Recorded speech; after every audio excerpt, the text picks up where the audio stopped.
It's 16th September. It's around 10:30 here in the morning in London. Just looking at what we've seen so far overnight and in the European session. On the overnight front, there's been absolutely no real new news out. But looking this morning in the European session, there's been two, possibly three main factors we've seen. The first is UK retail sales. It came in a lot worse than expected.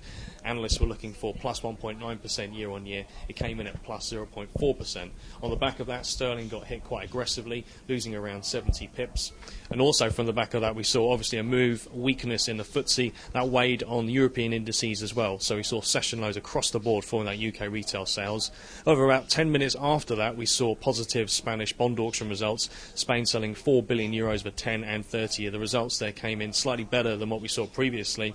That put a bit of risk appetite back into the market. We saw euro rallying around 70 pips on the back of that and still looking pretty strong at the moment.